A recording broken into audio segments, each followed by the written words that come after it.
The year my curiosity piqued, I transmigrated into the vicious female supporting character of a domineering CEO novel. Every day, I treated my stunningly handsome comatose husband like a human doll, studying human biology day and night. I worked him so hard his eyes turned dark and his nose bled.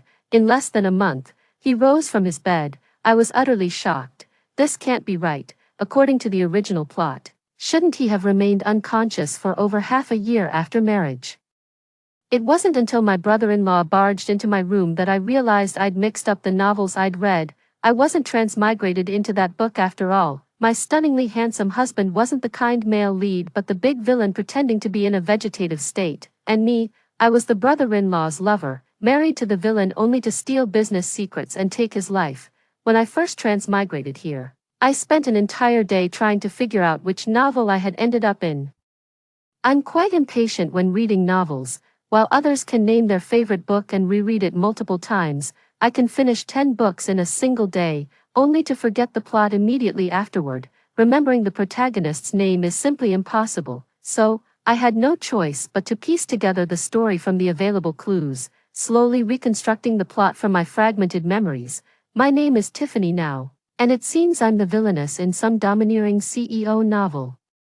After being exposed as a fake heiress, I had to endure marrying the male lead in a bride for luck arrangement to maintain my wealthy lifestyle. This novel world is ridiculous. How can a vegetative patient even get a marriage certificate? The fake heiress had a terrible temper after the marriage. She secretly abused her vegetative husband until his younger brother found out. After torturing me, he threw me into the sea to feed the fish. Then the true heiress was forced to substitute and marry the male lead. Kind-hearted, she won over everyone in the male lead's family. Half a year later, when he woke up, he spoiled her into becoming the happiest woman in the entire book, as expected of a domineering CEO novel world, where lawless outlaws are everywhere. Offend the protagonist and you'll be thrown into the sea to feed the fish. I can't swim. If I get thrown into the sea, it's over for me, however. As long as I behave myself for half a year and wait for the male lead to wake up, he would never accept being tied to a woman he doesn't like for the rest of his life and would definitely divorce me. Perhaps he might even give me a generous settlement. The slap in the face came quickly. The moment I saw the male lead that night, I suddenly forgot what it meant to behave. The man on the bed had such striking bone structure that he seemed unreal. I was so stunned by his handsomeness that I froze on the spot. How does he look exactly like a game character model? Is this the visual power of a novel's male lead? No wonder the female lead in novels always picks up men. With a male lead looking like this, who could resist not picking him up? Looking down, even in pajamas, you can see the bulging chest muscles underneath. Holy shit, a male mommy. This is still a male mommy. I've been single since birth. And while I usually scroll through short videos to look at handsome guys, I've never seen such a stunning beauty in real life. I cautiously moved closer to him and reached out to touch his tall, straight nose. This nose is really high, I thought. My fingers trailed down to his cherry red lips, pressing and rubbing gently. They were warm and soft. Suddenly feeling a bit embarrassed, I buried my face in the pillow, sticking my butt up as I giggled quietly. He, after hesitating for a while. I leaned in again, blushing as I began to undo the buttons of his pajamas, slowly revealing the firm, white chest muscles beneath. After giving it a quick touch, I buried my face in the pillow again, giggling. No, I can't be this shameless. After all, he is my rightful husband in this body, and whatever I do is just fulfilling marital duties. Anyway, he's just a vegetative patient. He won't know what I'm doing to him and can only let me have my way. Thinking this, I couldn't help but laugh out loud again.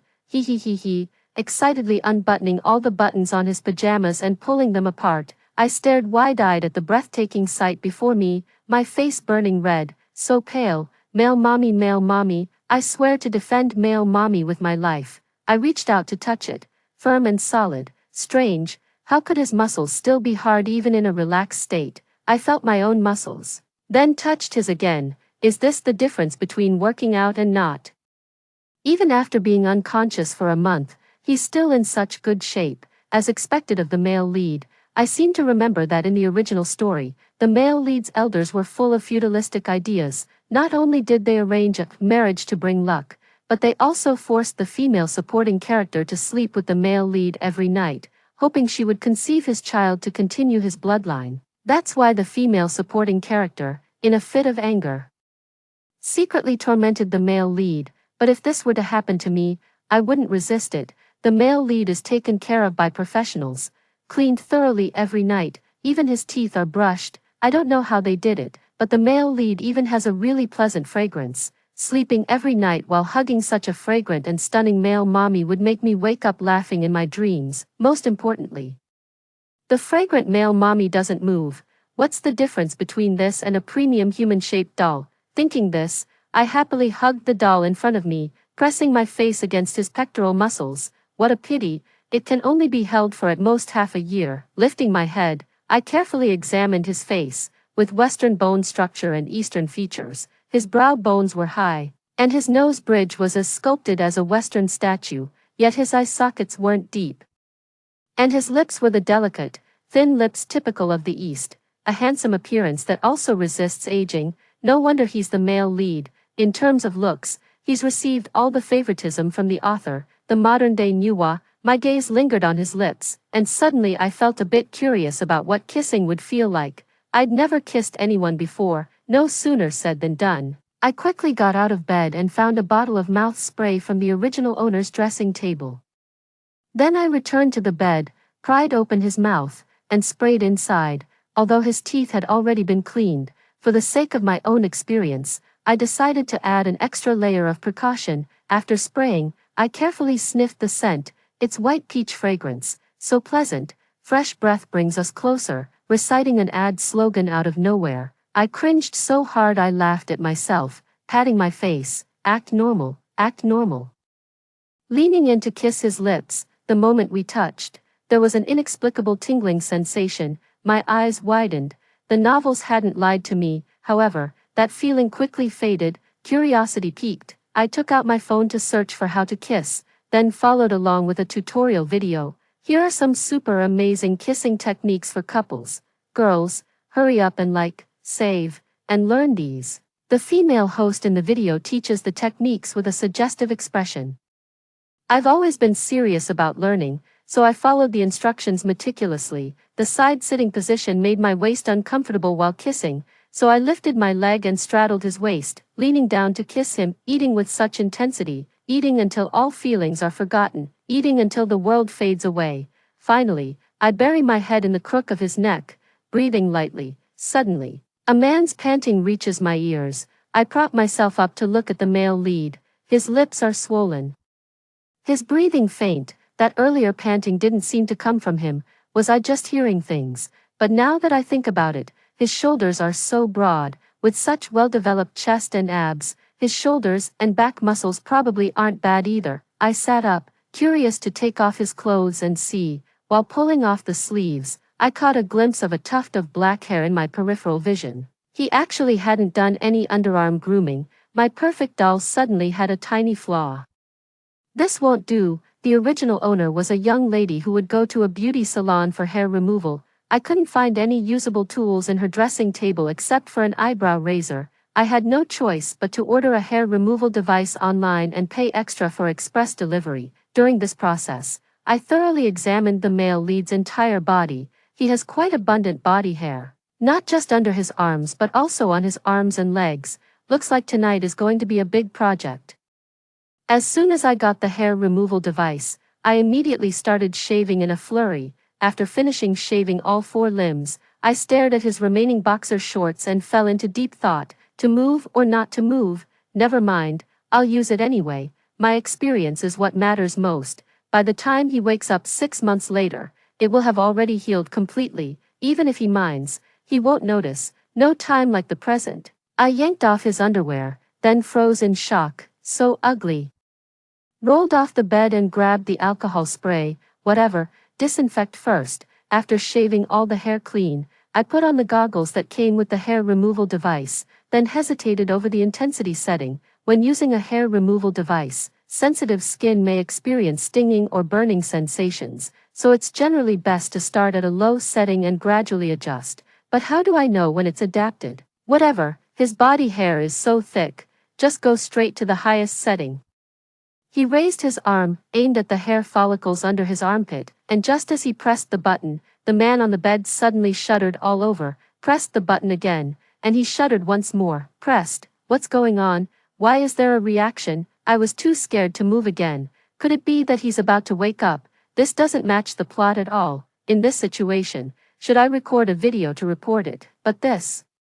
He's completely naked right now. How am I supposed to explain if I record a video? Never mind. If I hide this and don't report it, who knows what his lawless, brother-obsessed younger brother might do to me? I turned on my phone camera and aimed the hair removal device at his armpit. This time, he didn't react at all. Why isn't he twitching again? I held down the switch, activating continuous mode, but he still showed no reaction. That's strange. Could that tremor just now have been a random reaction? I couldn't figure it out no matter how much I thought about it, so I turned to a search engine for help. Only then did I learn that comatose patients don't just lie still all the time, they can respond to external stimuli. So, his trembling just now was normal. It doesn't shake anymore now, probably getting used to the intensity of the hair removal device. After figuring all this out, I finally relaxed and continued with the hair removal. In the room, the continuous flashing lights of the hair removal device crackled, and with black goggles on, I was as busy as a welder. It wasn't until I reached his little brother that he started shaking again. This area of skin might be quite sensitive, so I can understand his reaction. After finishing the whole body, I was so exhausted that I started massaging my lower back. Getting a perfect doll is truly no easy task. I began admiring my handiwork. Then was surprised to discover he had somehow broken out in a full head of sweat that had soaked through the pillow beneath him. Take a photo quickly and report it to the caregiver tomorrow. I never expected there would be so many situations when taking care of a vegetative patient. I still have to live with him for half a year, so I need to learn some knowledge in this area. I can't be so helpless every time I encounter a situation. I'm too tired tonight. I'll think about studying tomorrow.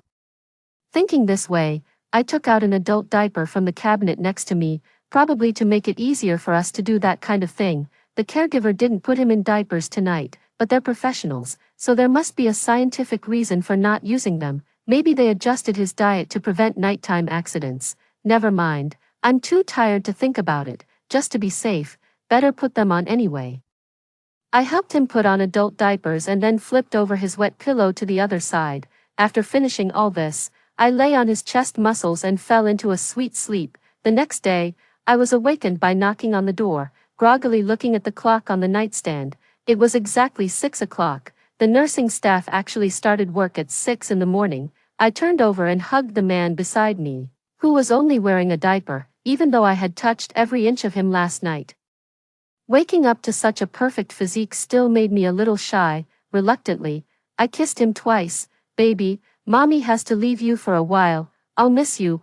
After last night's exhausting makeover that left my back sore, I had completely turned him into my personal doll. Quickly helped the male lead put on his clothes, opened the door, and saw his assistant, drenched in sweat. Is it just you? I asked. The caregiver is already preparing. Assistant Kevin replied calmly, though his face was pale. Thank you for your hard work. He looks like the type of worker who clocks in right on time. Having to be at his post by 6 a.m. is no easy feat. I yawned and walked into the other bedroom to go back to sleep. When I woke up again, it was almost noon. Since I wasn't living with the male lead's parents, no one was keeping tabs on me, so I had complete freedom to do as I pleased. The servants in this household are also quite indifferent to me, as long as I don't seek them out. Basically no one talks to me. However, if I have any requests, they will fulfill them. According to the usual tropes of romance novels, the female lead would do something impressive in such a situation to win everyone's admiration and conquer them all. But I'm the villainess. That's not my script. I naturally lounge on the sofa, eating fruit while browsing baby clothes. Cat ear abstinence suit with chest chain set. Looking at it makes my face burn red. I can't imagine how cheerful I'd become seeing the male lead wear this. His figure is far better than any model's. I want to place an order, but realize I don't know the male lead's measurements. Casually asking a servant, do you have a measuring tape, the kind that can measure height? After getting the measuring tape, I happily went to his room to find him. The door wouldn't open, it was locked from the inside. I knocked, And Assistant Kevin opened the door and came out, wearing a polite smile. "Miss Tiffany, what can I do for you?" I chuckled and said, "Nothing much, I just wanted to see him. Why was the door locked? Did he have an accident? And are they cleaning up inside?" Assistant Kevin paused briefly, then smiled and replied, "Yes, if it's an accident, I won't go in then. It'll take a while for the smell to dissipate." Assistant Kevin, do you know my husband's clothing size? It was the first time I'd said the word husband, and I was so embarrassed I could have dug my toes into the ground, my voice also softening. He nodded. "Mr. Lincoln's clothes have always been my responsibility." "That's great. Tell me quickly, why is Miss Tiffany suddenly asking this?" His voice remained gentle, but there was a hint of scrutiny in his gaze as he looked at me. For some reason, I sensed a trace of danger. Suddenly, I understood why everyone in this villa had been so cold toward me. I was just a fake heiress brought in for a wedding to ward off bad luck. These people looked down on me, guarded against me, and didn't believe I would treat the male lead well, and it was precisely because of their wariness that the male lead's younger brother discovered in time that the original owner was tormenting him. The feeling of being scrutinized and guarded against was uncomfortable, so I slightly raised my voice. "If I ask you to speak, then speak. Why worry about so much? Is there any problem with me wanting to know my husband's measurements?" "Of course, there's no problem. I was just concerned if Miss Tiffany had any dissatisfaction with my work." His response was flawless. "Workers have it tough too." He was just following orders. I didn't intend to make things difficult for him. "I have no dissatisfaction with you, don't worry." "Thank you, Miss Tiffany." A polite smile lingered on his lips from start to finish. "I will send you Mr. Lincoln's clothing measurements in document form later." Document form? Is it really that complicated? Okay, thank you. Not long after, I received a document from Kevin's assistant on WeChat.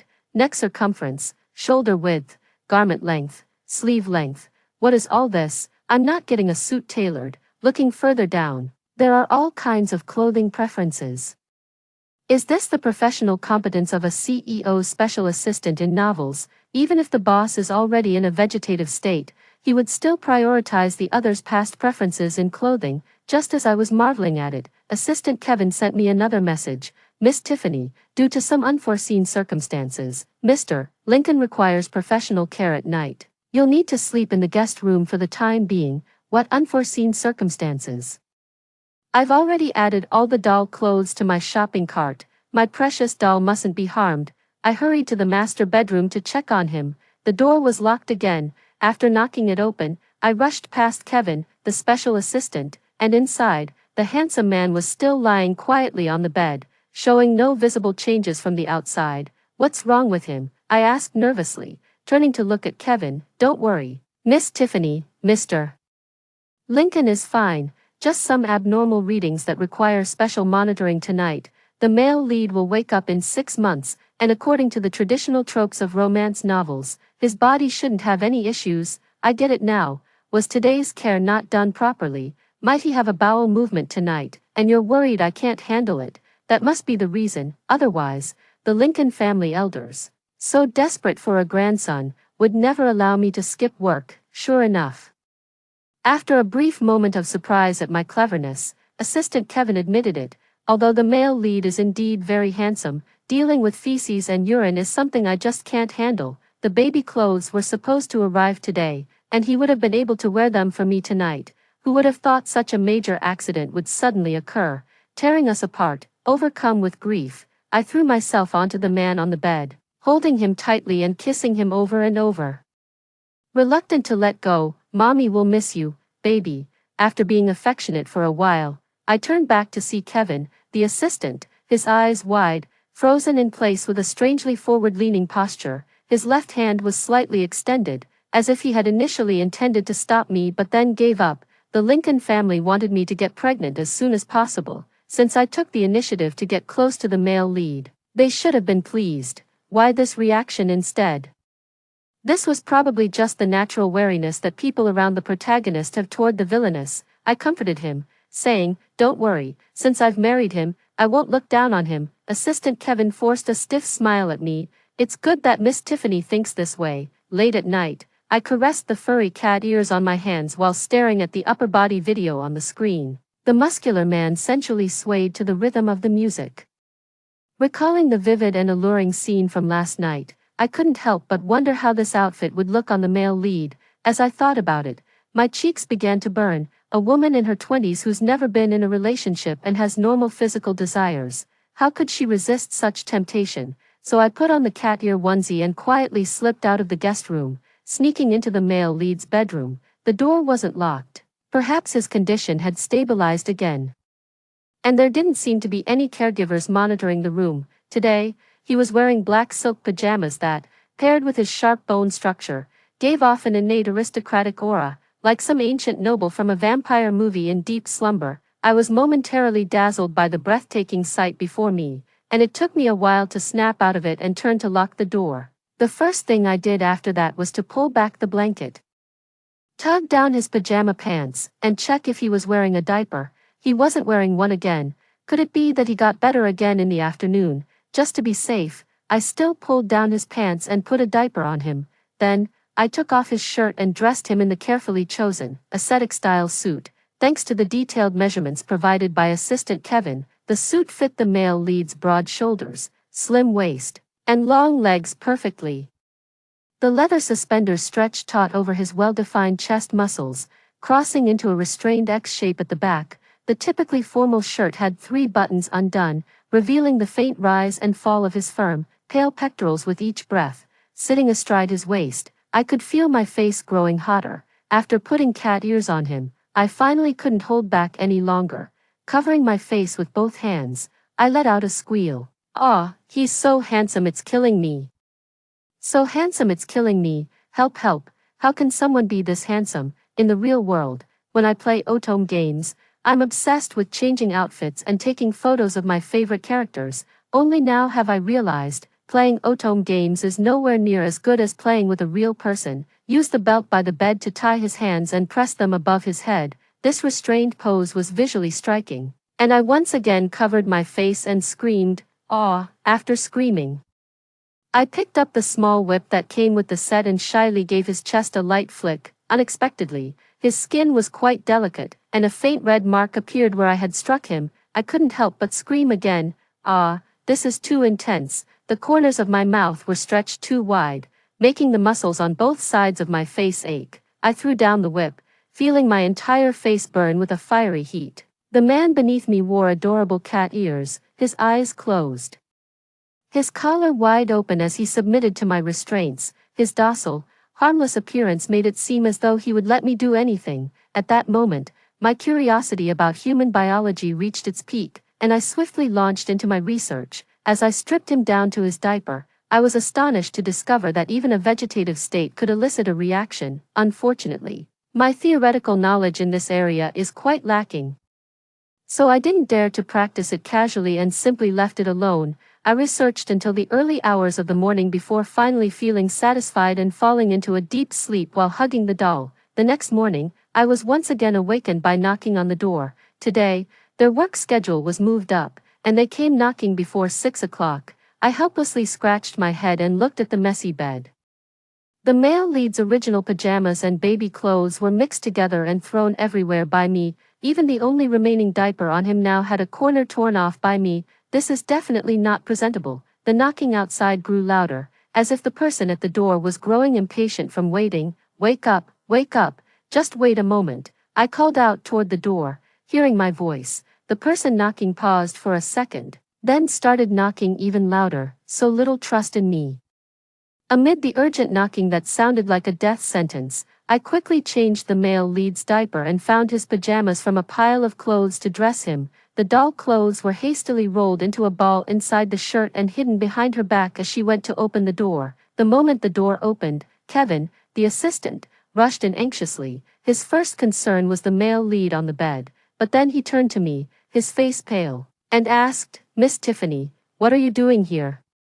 Afraid he might notice the doll clothes behind me, I stepped backward toward the exit, answering with perfect composure, "Because I missed my husband." Of course, after saying this, seeing how terrified he looked, I added, "Don't worry, I was watching last night, and nothing happened. But there's something I have to mention. Why don't you put a diaper on him every night? What if he soils the bed?" Are you really that confident he won't have an accident at night? This question was very important to me, so I stopped outside the door and looked at him eagerly, as if seeking knowledge. How did Miss Tiffany know Mr. Lincoln wasn't wearing diapers? Assistant Kevin had regained some composure by now, his expression less grim, but his question was sharp as a knife. I felt inexplicably guilty. Could it be that the male lead's physical condition wasn't good yesterday, temporarily preventing him from doing the deed? But yesterday I only stayed on the surface. I hadn't even begun to delve deeper, but even if I say this, he probably won't believe me. After all, I already pulled his pants down. I should have known better than to ask about the diaper. Professionals taking care of the male lead rarely make mistakes. At this thought, I felt regret again. Hadn't my act of putting a diaper on him been completely unnecessary? Would they think I was disgusted by him? You said yesterday he wasn't feeling well yet. So I have to check from time to time if he's had a bowel movement. All right, you go to work. I'm going back to sleep. Feeling guilty and trying to brush him off, I stepped back from the door and ran toward the other bedroom. I swiftly locked the door behind me and threw myself onto the bed, recalling last night's steamy scenes. Overwhelmed with excitement, I rolled around on the mattress several times. The thrill left me wide awake. So the studious me decided to get up and delve into the profound knowledge of human biology. Just as I was studying, a strange message suddenly popped up on WeChat. Tiffany, are you awake? It's been 3 days since I last saw you. I miss you so much. The words sounded somewhat ambiguous. I clicked into WeChat. The original owner had him saved as the Jealous King. Seeing this nickname, my heart sank halfway. Clicking into the chat window, the original owner had deleted most of the records, leaving only the past week's content. Most of it was flirting, with a small portion being the man urging her to quickly obtain the core algorithm and clinical data of the neuron regeneration project. So, not only did the original owner secretly torment the male lead, but she also had a lover and was conspiring with him to steal the male lead's trade secrets. Wow, is it really that intense? I'm just an ordinary college student, majoring in liberal arts, completely unrelated to this field. My professors never taught me what a core algorithm is, and even if it were right in front of me, I wouldn't recognize it. No, this isn't the time to think about that. I wouldn't dare steal. Opposing the male lead in a novel's world is no different from seeking death. But if the original owner had a lover, then this body might not be a virgin anymore. Would the experience be better in that case? No, this isn't the time to think about that either. The priority now is to deal with this secret lover. Otherwise, if the male lead's brother-obsessed younger brother finds out, I'll be thrown into the sea to feed the fish in no time. I need to first stabilize this man in front of me and extract some information, at least to find out who he is, so that I can handle it better if we unfortunately meet again in the future. I opened his social media feed, but surprisingly, he hadn't posted anything. I stroked my chin, pondering slightly, and typed. What's your name? Genius. Everything will be fine as long as I know the name, but I don't know what they're up to. It's been a long time, and they still haven't replied to me. This shouldn't be happening. That man still needs me to steal trade secrets. Why wouldn't he reply to my message? I can't figure it out. Indeed, not everyone is suited for transmigrating into books. It's all my stupid brain's fault. After reading for half my life, I still come back empty-handed.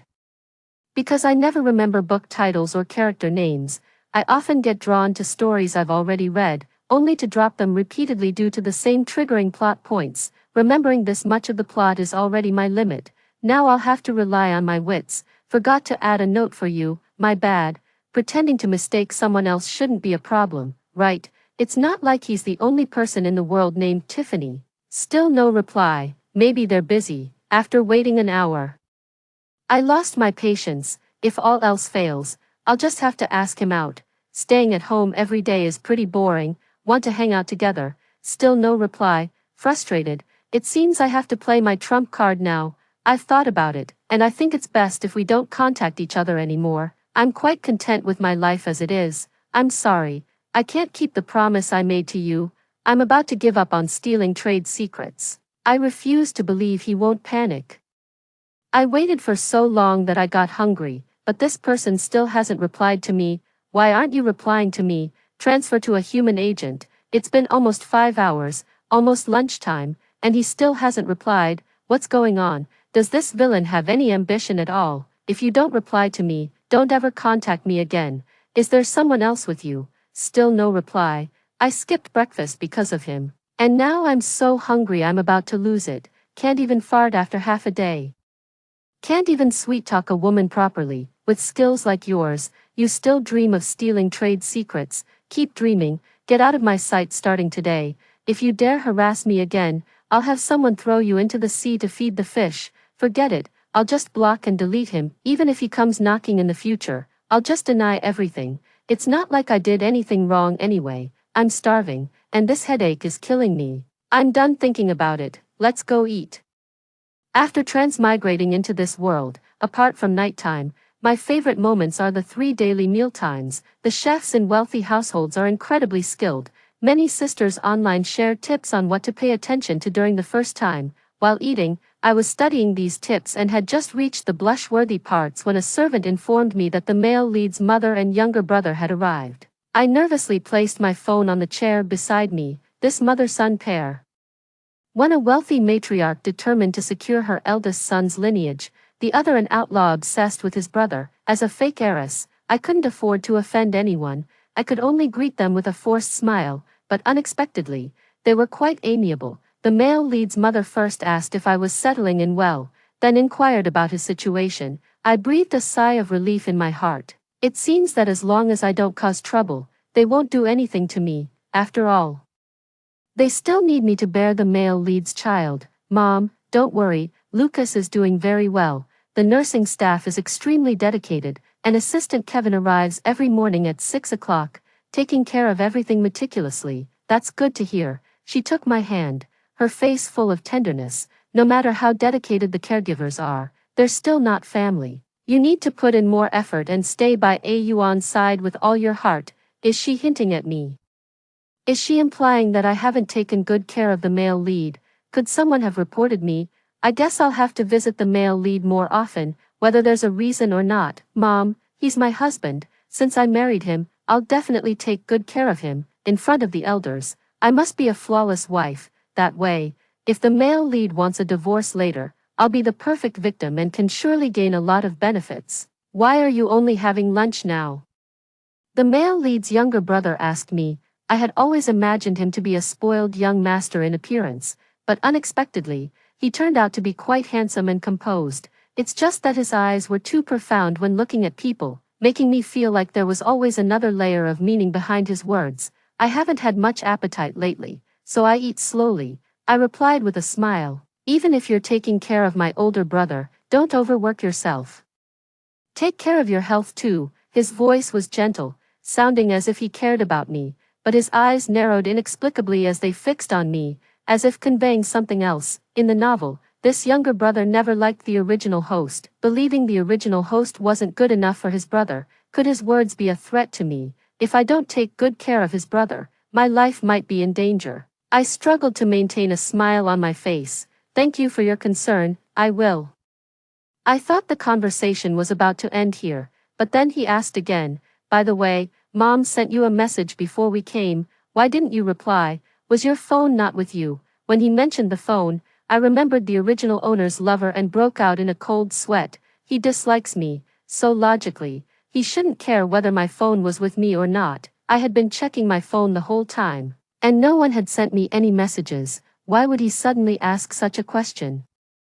Could it be that the original owner's lover has been exposed? I think this speculation is highly possible. No wonder they haven't been responding to messages.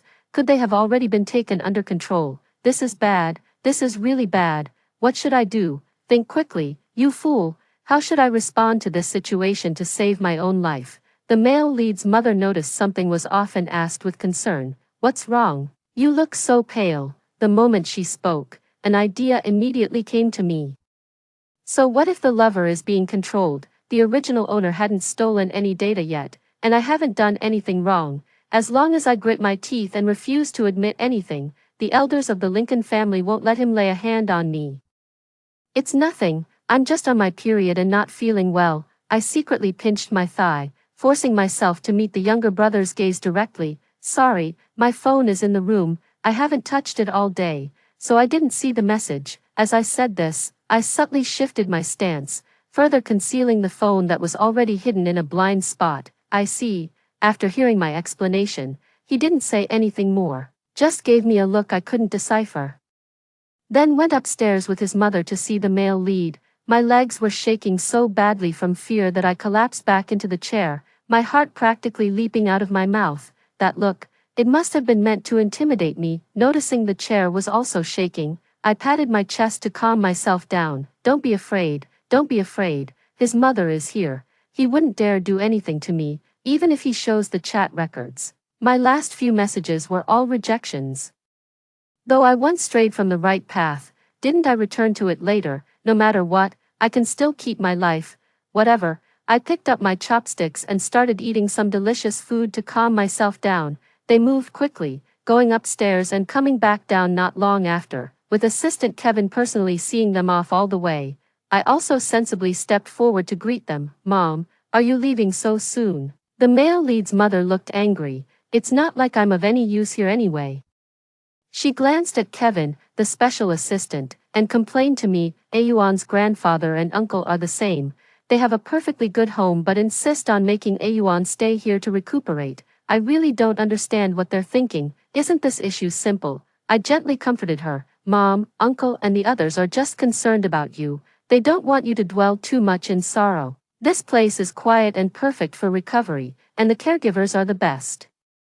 You can rest assured. After I said this, the three people opposite me fell into a rare silence. The male lead's mother's expression was unreadable, leaving me utterly confused. Could it be that the male lead's mother didn't like hearing this? Indeed, when such a sudden tragedy befalls such an outstanding son, any mother would naturally want to stay by his side. I'd rather not get involved in the conflicts of a wealthy family, so I didn't say anything more and silently saw the two of them off. Turning back, I noticed Kevin's assistant staring at me without blinking. I understood he probably wanted to apologize to me. The usually meticulous and highly emotionally intelligent assistant Kevin actually chose to save his own skin when I misspoke earlier. I glared at him. Assistant Kevin, that wasn't very decent of you. Assistant Kevin, that night, for some reason, the nursing staff left work early today. By 10 p.m., the male lead's room was already empty. After such a terrifying experience during the day, I desperately needed the comfort of a handsome doll. As soon as I realized they had left, I immediately grabbed the most daring chest harness set and went to find him. Strangely enough, they had put him in a diaper tonight. He wasn't wearing one the past few days, so why tonight? The other night he really didn't have any bowel movements. So could it be that wearing it tonight is because he's not regulated properly and might poop? Thinking about the issue of waste, I hesitated for a few seconds, but ultimately lost to the allure of beauty. Never mind, he's wearing a diaper anyway. At worst, if anything happens, I can just call the caregiver to handle it. After coming to this realization, I blissfully immersed myself in the wonderful night. Half an hour later, as emotions reached their peak, I suddenly wanted to delve into deeper knowledge. After an internal struggle, I ultimately decided to maintain my studious lifestyle. As long as I acted quickly enough, I probably wouldn't be that unlucky, so I took off the diaper and, adhering to the principles of safety and health, thoroughly disinfected the research materials with alcohol while frowning before using them. Then, I took out the prepared supplementary materials and began learning how to use them. Girls, this is the kind of youth study that young people should watch.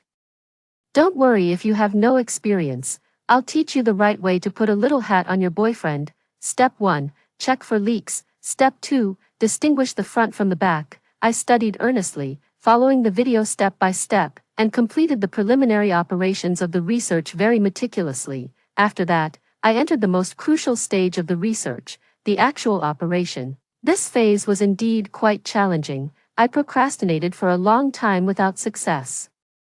But being someone who loves to learn, I kept trying despite repeated failures, attempting again and again, over and over. Although I didn't succeed in the end despite the exhaustion, the process itself was quite enjoyable. Having learned from the chaos of the previous 2 attempts, I set my alarm for 5:30 am well in advance. After being woken up by the alarm, I quickly restored the male lead to his original state and returned to my room before Kevin, the assistant, arrived for work. Then went back to sleep. I'm not sure if it was just my imagination, but during my morning skincare routine, I felt like my complexion in the mirror looked better. My whole face seemed to glow with vitality. I have poor self-control. After tasting the sweetness last night, I couldn't help but think about him all day. So in the afternoon, when the male lead's room was empty, I sneaked in to continue my research. After several attempts, I still ended up failing. All I could do was silently vow to try harder at night, but when night came, for some unknown reason, the nursing staff wouldn't leave. I had no choice but to set an alarm for 1 a.m. and sleep first. The alarm woke me up, but there were still people across the way. I waited another hour, and they stayed until 2 a.m. before leaving, groping in the dark. I entered the room and lifted the blanket to check if the male patient was wearing a diaper. Suddenly, the man on the bed trembled all over, startling me so much that I quickly withdrew my hand. Turning to look at his face, his eyes remained closed. He hadn't woken up. His reaction this time was much more intense than usual. For a moment, I thought he might leap out of bed. Could this be why the nursing staff have been working overtime so often lately? His reactions to the outside world are becoming increasingly intense, perhaps a precursor to his imminent awakening. Once he wakes up, I will forever lose my beloved doll. Gather ye rosebuds while ye may, old time is still a-flying, and this same flower that smiles today, tomorrow will be dying. While there's still time, I must indulge in joy to avoid future regrets. With this thought in mind, I finally succeeded during the third experiment. The male lead's reactions were intense tonight.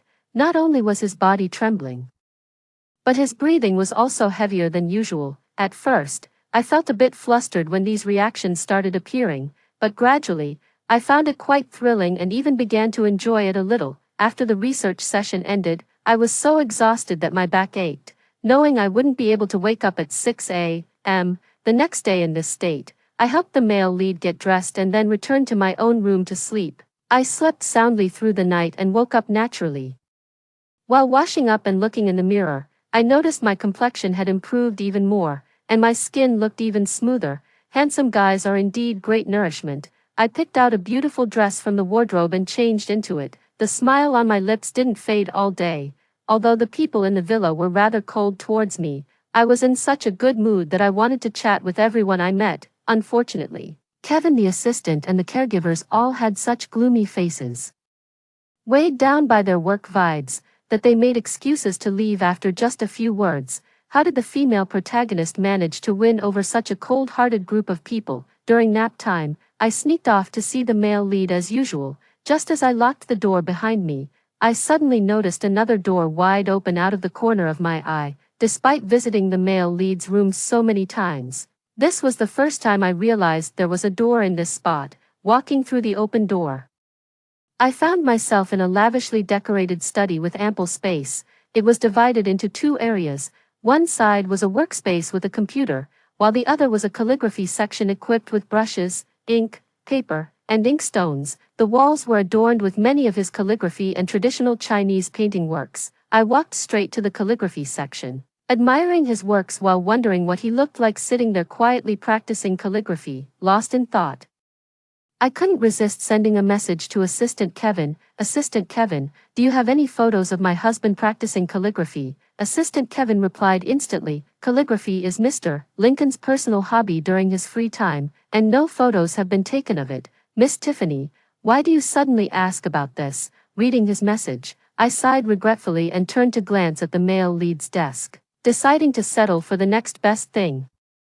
Then do you have any photos of him working? If so, please send them to me. After a while, Assistant Kevin sent me 2 photos. The setting appeared to be at some formal business association event. A nameplate was placed on the table in front, and the man in the photo was dressed in a suit, his eyes half lowered as he reviewed documents in his hand, an aloof demeanor I had never seen before. The other photo was a frontal shot. He was looking at the audience below, his eyes cold, with no trace of a curve beneath his tall nose. It wasn't a deliberately stern expression but rather the natural indifference of someone long accustomed to authority. His posture wasn't tense, in fact, it was somewhat relaxed, yet the intimidating aura in the photo remained undiminished. He does look handsome in the photo, but too cold, not as adorable as he is now in his drowsy state. After seeing these 2 photos, I cherish the current male lead even more, leaving the study. I pounce onto the bed where the handsome man lies. Based on last night's practical experience, I succeeded on the first try today, and the experience was even better than before. Online sisters always share that good communication with your partner is key to a harmonious and mutually satisfying experience. My partner is an inanimate doll, so there's no need to worry about communication. It's all about my comfort from start to finish. Nothing could be more harmonious than this. Exhausted, I wrapped my arms around the male lead's neck, pressed my face against his chest, closed my eyes, and whispered weakly with affection, "I love you the most. I wish we could be together forever." The Lincoln family is one of the top aristocratic families in the fictional world, and they gave me free rein. So during the day, I went shopping and splurged, while also visiting various nearby tourist attractions. At night, I studied human biology with handsome men, suddenly rich after being poor. My enthusiasm for spending money was so high that after a week of this lifestyle, I developed blisters on my feet and had to stay home temporarily. Then, I sought out the male lead during the day and again at night. Even when I got too excited watching a romantic drama, I'd sneak into his room. The longer I stay with him, the harder it is to let go. Gradually, I understand why some people abroad marry dolls. The unconscious him is a beautiful doll I can dress up and arrange as I please. Though he can't speak or move, he's completely controllable. No need to worry about awkwardness or rejection. Angered by a show, I could rant to him for hours about the plot, and he'd never complain. When I'm bored, I can change him into 10 different outfits in one night, pairing them with props for photo shoots. No matter what decision I make, he never refuses, giving me the illusion that he will always be by my side, perfectly fulfilling my fantasies of a partner. I cherish the time he spends with me, but reality reminds me that, after all, he is not a real doll. Due to prolonged bed rest and relying solely on nutrient solutions to sustain bodily functions, he has lost a significant amount of weight, with inexplicable dark circles under his eyes, and even once had a nosebleed at night. The nursing staff told me that the dark circles under my eyes might be due to prolonged bed rest, which slows down blood circulation throughout the body, leading to poor eye circulation and venous congestion. It's important to turn over regularly, massage the limbs, and slightly elevate the head. The cause of the nosebleed is relatively more complex. It could be a coagulation disorder, and they are currently investigating the underlying cause. These days, there have been many people coming and going upstairs. The medical team hired by the Lincoln family is highly professional, so there's really nothing for me to do. I was afraid of disturbing them, so I always waited in the first-floor reception room. Usually, by the afternoon, Kevin, the special assistant, would bring the male lead's test results to brief me. After 4 days, all the tests came back normal. He was the male lead, so this outcome was within my expectations. Yet, for some reason, I couldn't help but feel anxious during the waiting process. Kevin, the special assistant, mentioned that the male lead's condition still required close monitoring for a while. His implied meaning was likely reminding me that we shouldn't consider pregnancy planning during this period, but I couldn't wait any longer. I really missed him these days.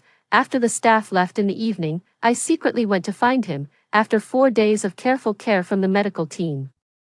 His complexion had improved significantly, with the dark circles under his eyes almost completely gone, yet his face remained gaunt. "Baby," I gently touched his brow with heartache. When we first met, his brow ridge was high, but not to this extent, and his eye sockets weren't this sunken. In less than a month, his transformation had been so drastic, I couldn't bear to imagine what would happen as more time passed. My fingers trailed down, my whole hand resting against his cheek, caressing it lightly as if it were the most precious treasure. "I'm sorry I can't do anything to help, only watch as you grow thinner and thinner." The skin beneath his fingers was almost translucent, revealing faint blue veins beneath, like fine porcelain, so fragile it seemed it might shatter at the slightest touch. After losing weight, his already sharp features became even more pronounced, yet it strangely added a morbid beauty to his appearance.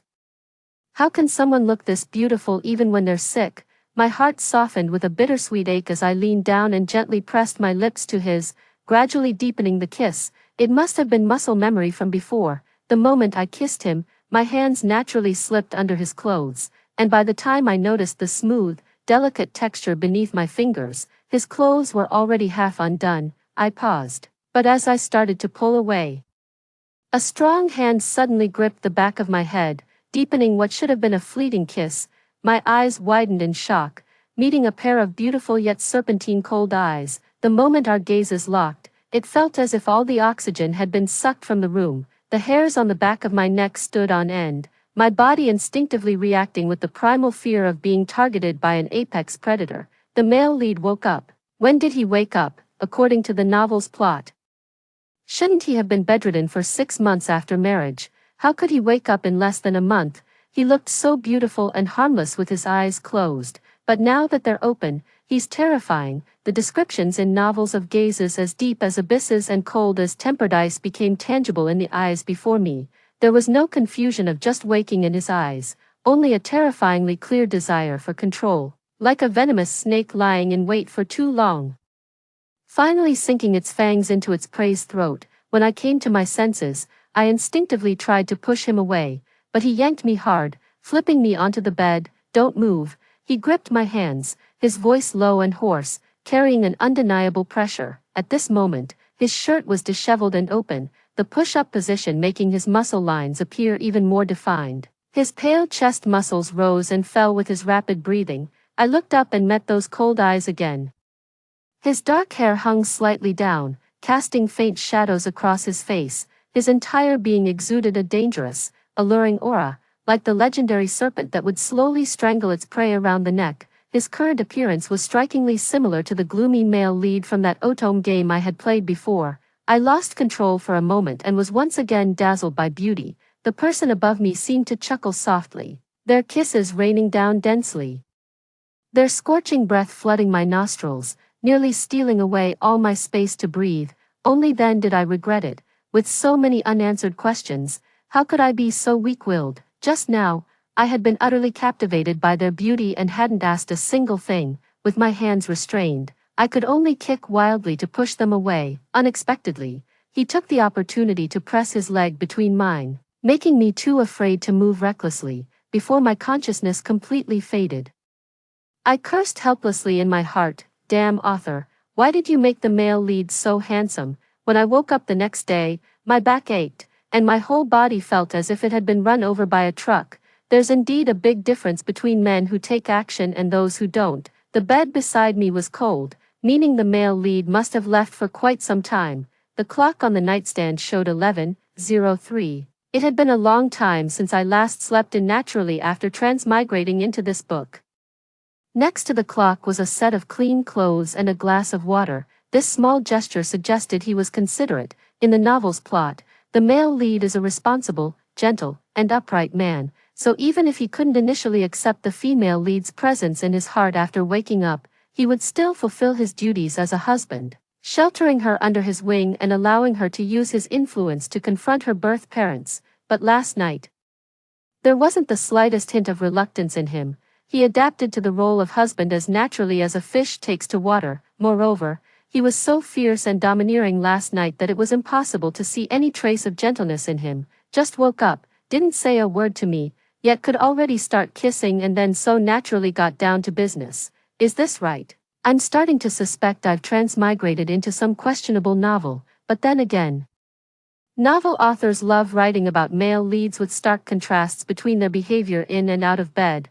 Maybe this male lead is just that type. Still, something's off. Why would the male lead wake up ahead of the plot, from half a year to just 1 month? What's the difference between this and a medical miracle? I can't figure it out. My brain is about to explode. Forget it, I won't dwell on it. I'll just ask the male lead directly. The male lead wasn't at the villa. The servants said he left early in the morning, but they didn't know where he went. I don't have his contact information, so I can only ask about the situation through Assistant Kevin. Assistant Kevin, where has Lucas gone? Did he wake up last night? Assistant Kevin, who used to reply to messages quickly, took over an hour to respond to me today. "Mr. Lincoln is at the company. He went straight to the office after waking up." What a workaholic. I asked again, when did he wake up?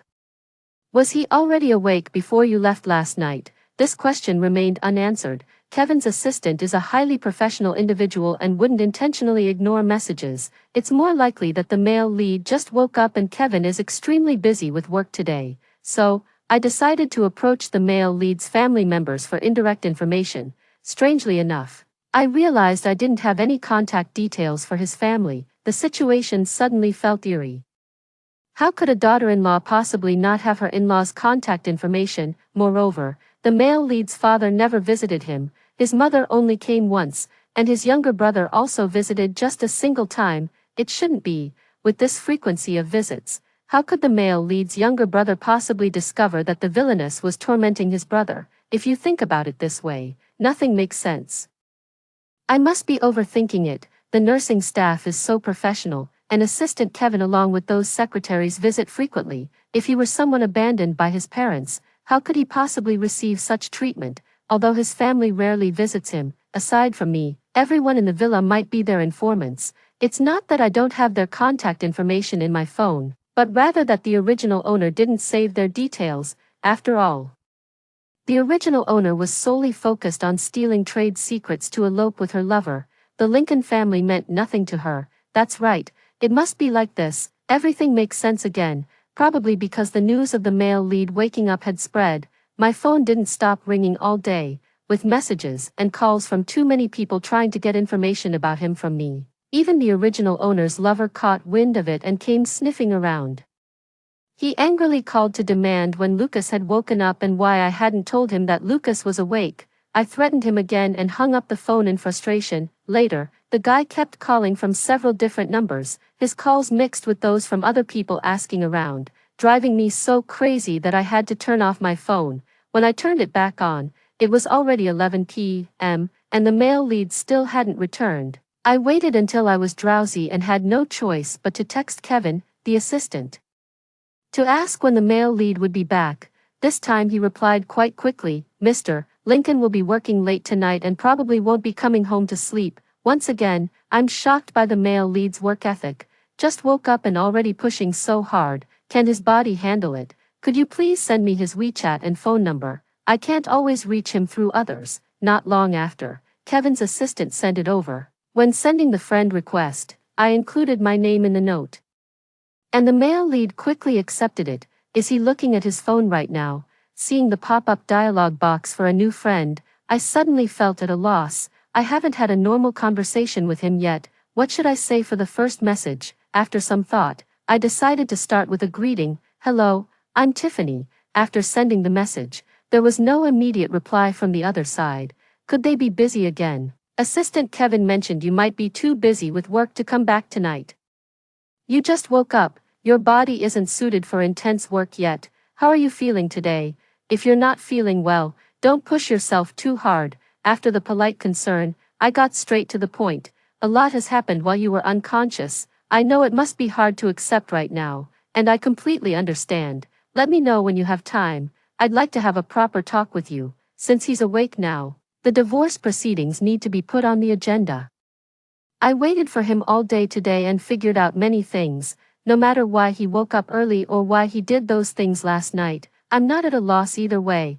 After last night, I'll only gain more benefits when negotiating the divorce. Although I've lost a perfect doll, as long as I have money, getting whatever I want won't be a problem.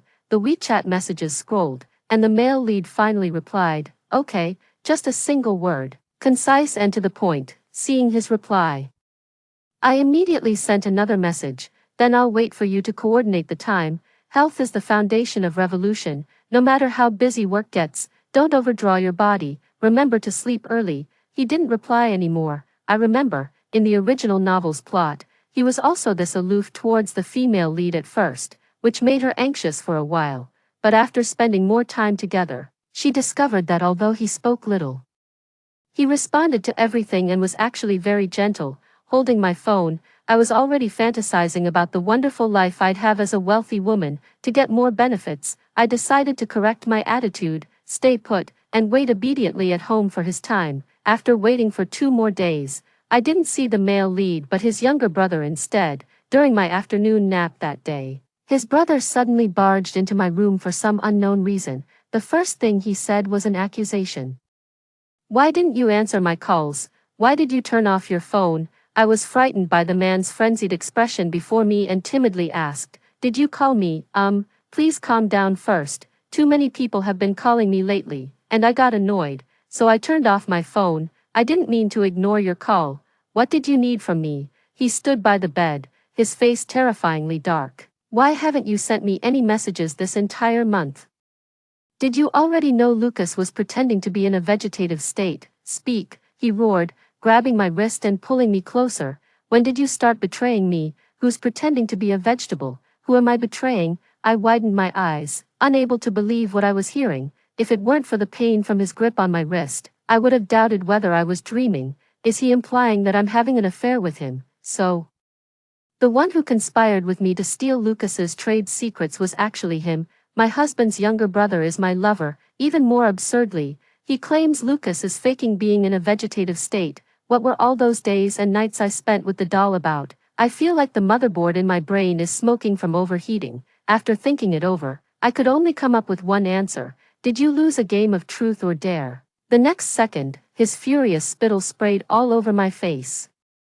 Still playing dumb, the things you said when you blocked me before, I thought they were just temporary excuses after being caught, but they were actually your true feelings, weren't they? He viciously grabbed me by the throat. If it weren't for me, you'd be homeless on the streets. Tiffany, I've treated you well.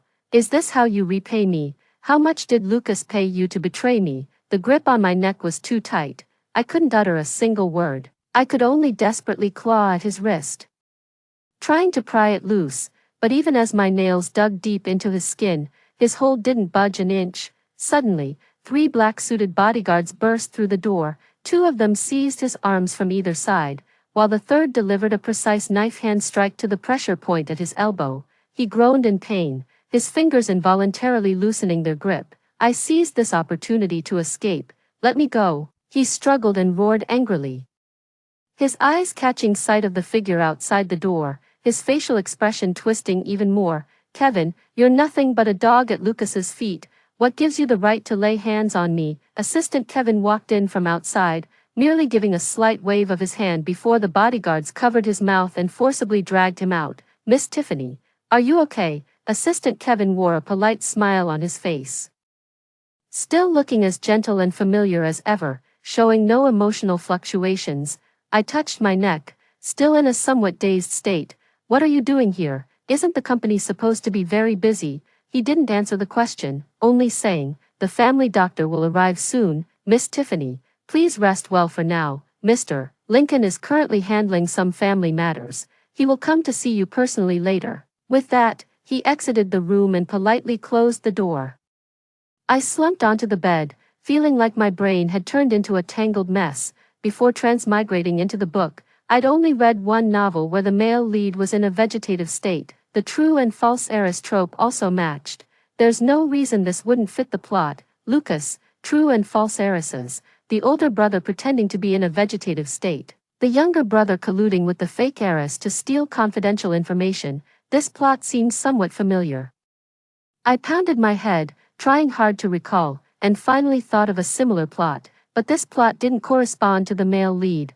It was tied to the book's biggest villain. The reason I remembered this antagonist was because he was utterly insane. After a car accident, he ignored the danger and injected drugs to fake being in a vegetative state. He was ruthless to himself and even more so to his enemies.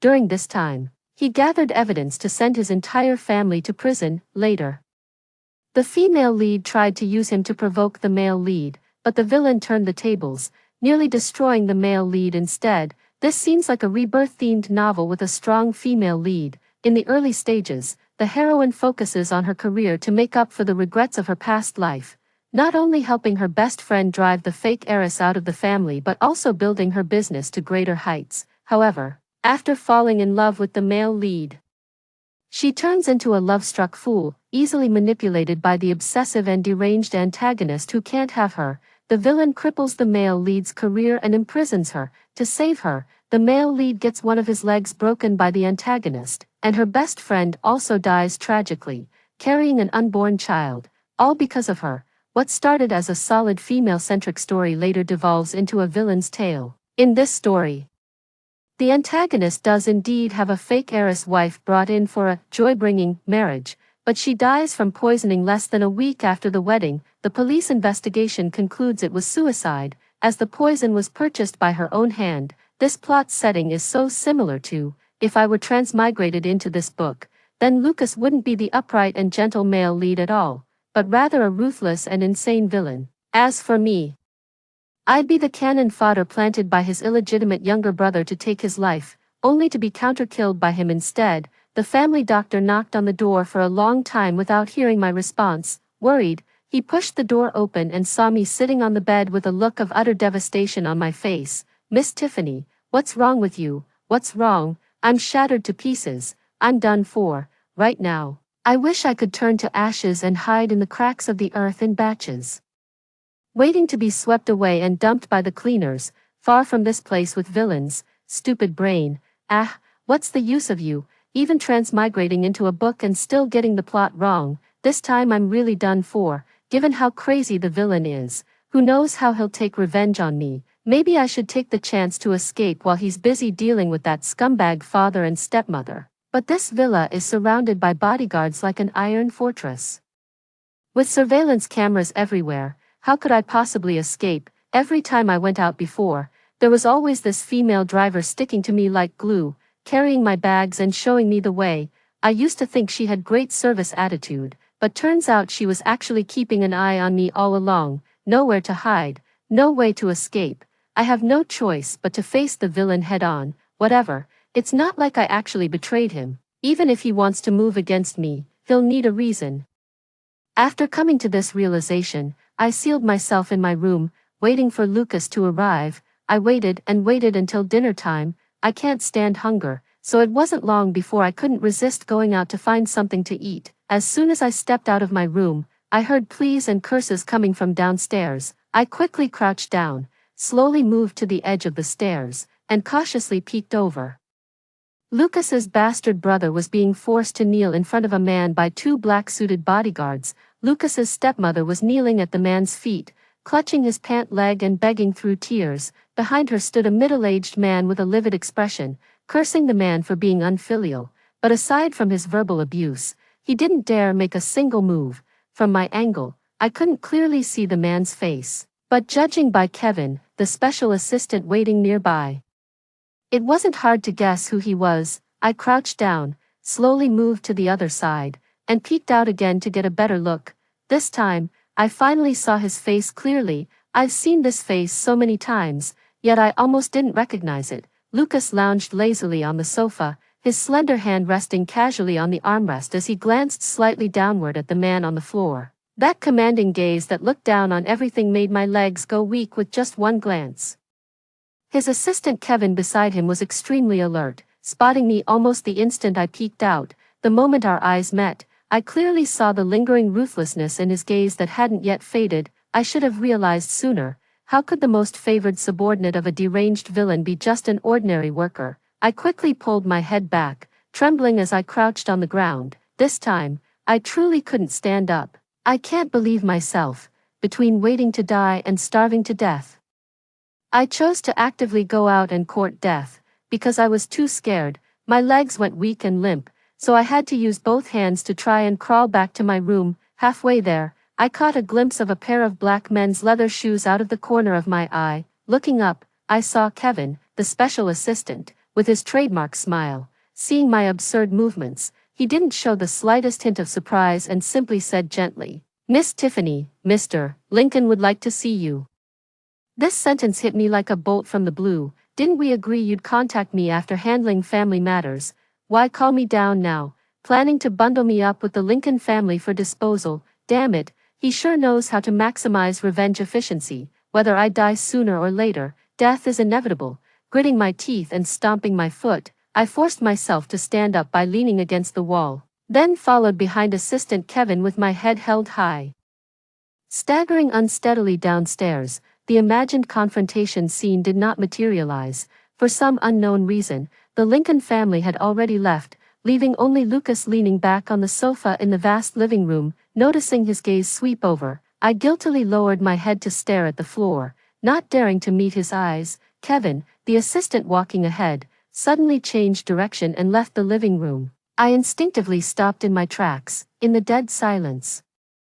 Lucas's deep voice sounded from ahead. "Come here." I could feel his gaze fixed unwaveringly on me, that chilling sensation of being locked onto by a predator crawling up my spine, and my legs went weak again. With a difficult swallow, I finally mustered the courage to look up at him. Perhaps from staying too long in the dark while pretending to be a vegetable, his skin was unnaturally pale, almost bloodless, paired with his all-black suit and strikingly handsome features.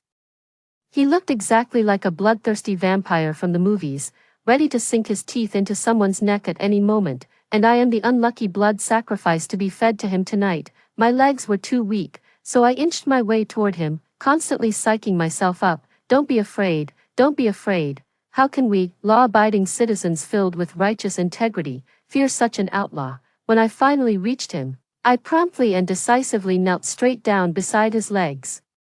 Although a woman's pride is precious, wise women know when to bend and when to stand firm. I humbly grabbed his pant leg, looking up at him with pitiful eyes. "Mr. Lincoln, I was wrong." My behavior seemed to please him. His thin lips curved slightly as he looked down at me. "What exactly were you wrong about?" The slightly drooping corners of his eyes should have appeared gentle, but paired with his half-smiling expression, it only sent chills down one's spine. I instinctively leaned back, trying to put some distance between us, but in my terror, I ended up sitting on my own legs. To my surprise, this kneeling position actually relieved the pressure on my knees, making it less uncomfortable. Scared of what? He lowered his crossed legs, leaned forward from the sofa, and suddenly moved closer to me like a predator eyeing its prey.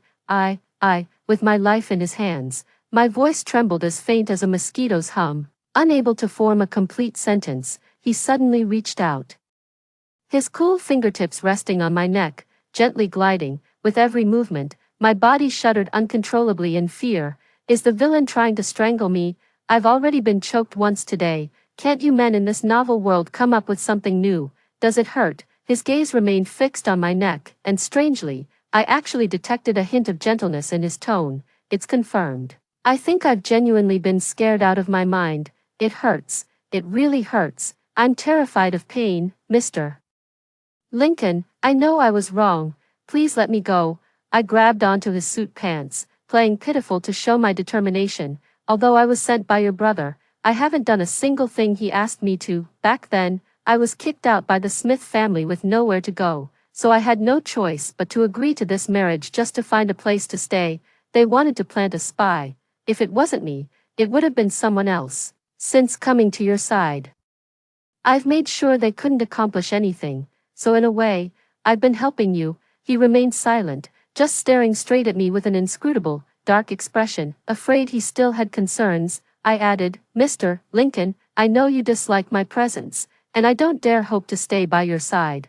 If you wish, tomorrow, I can go with you to the Civil Affairs Bureau to get a divorce. After that, I promise not to pester you and will disappear from your life completely." Having said all this, surely he wouldn't still refuse to let me go. I tried my best to appear innocent, tilting my head up as I waited for his response. His hand still lingered at my neck, and suddenly, a dangerous glint surged in his eyes. "Did he hurt you so badly? Do you want revenge, huh?" My eyes widened, not understanding what he meant. Seek revenge, against his brother, after saying so much. Why is his focus on this? I lowered my gaze, taking the opportunity to play the victim again. "I'm just a fake daughter kicked out by the Smith family. If I get bullied, so be it. How dare I even think about such things?" He lowered his body and leaned closer to me. "If I say you can think, then you can think." That strikingly handsome face suddenly came within inches of mine. My pupils contracted, my heart skipped a beat, and my mind went blank. "Why?" He inexplicably let out a light hum, leaned back, and settled into the sofa again, the atmosphere around him suddenly turning icy.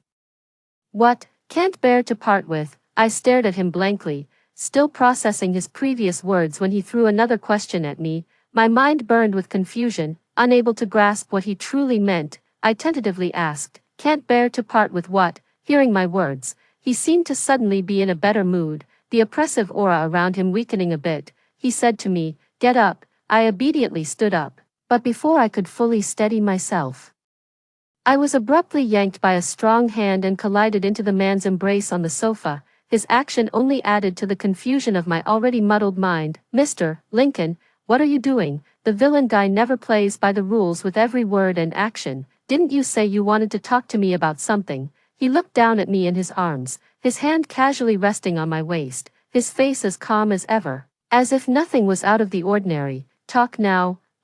My voice caught in my throat. Unsure of what to say in that moment, when I messaged him earlier, I got the plot wrong. My main intention was to discuss divorce, but the situation changed drastically afterward, rendering my prepared words useless. What I wanted to say, I've already said it just now. I couldn't get my words out clearly for the longest time, but surprisingly, Lucas didn't get angry. Instead, he just pulled my legs onto his lap with one hand. To show my sincerity earlier, I had knelt down firmly, leaving striking red-purple marks on both knees of my fair, delicate legs. Lucas suddenly pressed hard on the marks on my knees, making me cry out in pain. "Serves you right," he suddenly spoke, his voice low. "If you love kneeling so much, these legs of yours should just be chopped off." He wanted to chop off my leg. I instinctively tried to pull my leg back. "Don't move." He firmly gripped my calf, his tone laced with anger. I was too scared to move again, seeing that I had stopped moving. He moved his hand to the injured area, his broad and warm palm completely enveloping my knee. "You kneel at the sight of anyone, and don't even fight back when someone chokes you. You really are easy to bully." His tone was cold and harsh, yet the movement of his hands was unbelievably gentle. His warm palm gently massaged my knee as he lowered his gaze, staring at it with such focus that it seemed as though he was handling something of great importance. I was completely dumbfounded. In the original story, Lucas never cared about others' lives or deaths. Even when faced with the female lead's tearful pleas, he could mercilessly raise a baseball bat and strike again and again, shattering the male lead's leg bones. Yet now, this cold and ruthless man is bending down to massage my knee. His gaze so tender it makes my heart race. Has he gone mad, or have I? The air suddenly falls silent, leaving only the faint sound of his hands kneading my knee. I nervously swallowed, staring at him without blinking. I could clearly feel the lines on his palm, the thick calluses on his fingertips creating a subtle sensation as they brushed against my skin. Whether it was psychological or not, the pain was indeed easing, perhaps sensing that the danger he posed had diminished. My mind couldn't help but wander again. He looked so handsome in that black suit, and the way his hair was slicked back to reveal his forehead was incredibly masculine. Look down, the two hands resting on my legs were pale and slender, with distinct knuckles. As they kneaded, the veins slightly bulged, exuding an indescribable sensuality that left my throat dry. This person's domineering CEO aura was innate, even with a neatly tied tie covering the collar tightly. The sexual tension was overwhelming. Everything they wore looked like doll clothes. Memories of the night surged toward me like rolling waves. He's been pretending to be a vegetable all along. No wonder his reactions were so intense, panting so heavily. The moment I realized the perfect doll in my heart never existed, I was truly devastated. But now, thinking about it differently, a handsome villain pinned beneath me, enduring everything for his own plans. It's just too thrilling. Lost in these thoughts, I couldn't help but reminisce, my face gradually heating up with excitement. When he looked up at me, his cheeks were already visibly flushed. The moment our gazes met, my rationality rapidly returned. I really couldn't believe myself. At such a critical life and death moment, my mind was still filled with thoughts of male beauty. Lucas's intensely oppressive gaze fell on my face as he slowed his movements and said calmly, "I already know everything." My heart skipped a beat, and a chill ran down my spine. He was about to settle the score. A ruthless villain like him wouldn't lower himself to waste time on me unless he had an ulterior motive. Most likely, he wanted to extract some classified information about his brother from me, but I had no memory of any of that. If he asked, how would I even respond? Sensing my unease, he softened his voice, his tone certain. "Tiffany, you like me." What is he saying? Am I so nervous that I'm hearing things? My eyes widened in shock. But to him, it looked like the astonishment of being caught in my feelings. "I was never in a coma. I've seen all the affection you've shown me during this time." His hands massaging my knees paused as he focused intently on me, seemingly waiting to see my reaction. I forced a stiff smile, Haha, he didn't press further and continued, you betrayed the Lucas and Smith families for me. If I were to drive you away now, they wouldn't let you off. As you said, you've also helped me. I'll give you a chance to stay by my side now. As long as you completely cut ties with them, you will still be Mrs. Lee in the future. After saying this, he looked at me, waiting for my response. I was so shocked that my eyes widened even more. Previously, I had said many sweet nothings because I was obsessed with his body. He must have mistaken my infatuation with his physique for a secret crush on him personally. So, not only did he spare me, but he was also willing to let me continue being his wife for the sake of my safety. This was an absolutely incredible surprise. My life was practically saved, but being the villain's wife comes with too high a risk. Only a fool would agree. I wanted to refuse, but before I could even speak, Lucas had already grown impatient. What, you don't want to? His gaze deepened, carrying the unique scrutiny and dominance of someone in power. Suddenly, I felt a dangerous premonition that refusing might mean I wouldn't live to see tomorrow. I nodded vigorously. I do. I'm just too surprised. His brows relaxed unusually, and a rare softness melted into his eyes, as if he was quite satisfied with my answer. His thumb on my knee turned to a gentle caress, his voice lowering with a hint of lazy magnetism. Since you've chosen to stay by my side, this habit of kneeling at the drop of a hat, don't let it happen again. His tone wasn't commanding. Instead, it was like sticky sweet rice cake, making one's ears tingle. His gaze drifted downward, and upon noticing the bruises on my neck, his eyes darkened abruptly. In a while, I'll bring Lucas to you. His knuckled fingers gently traced the bruises on my neck, the touch impossibly tender. Do whatever you want with him.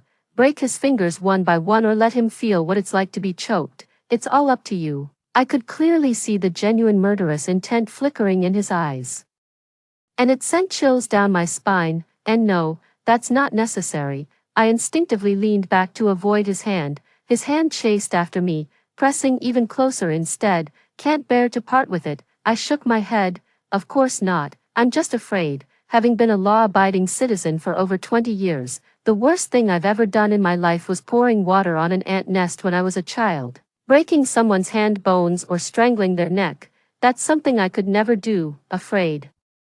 He suppressed his murderous intent, lowering his voice with restraint. Then I'll do it for you. I'll make sure he kneels and apologizes to you properly. The thought of someone having their hand bones shattered and then being dragged before me to apologize, just imagining that scene terrifies me. No need. Although he choked me, there's no denying he did me a favor. I grabbed his sleeve, my hand trembling slightly. If he hadn't sent me to you, who knows what kind of life I'd be living now. The good cancels out the bad. I don't want revenge. Besides, I forced a trembling, coquettish voice. I can't handle bloody scenes. I'd have nightmares all night. He was quite taken by my coquetry, the corners of his lips lifting imperceptibly into a faint curve. His usually sharp features softened considerably with that smile, and even the intimidating aura around him seemed to fade a little. All right, we'll do as you say. I hadn't expected him to be so agreeable, and for a moment, I was at a loss for what to say next. Noticing my dazed expression, the smile on his face deepened. He gently stroked my cheek and asked, "Are you hungry?"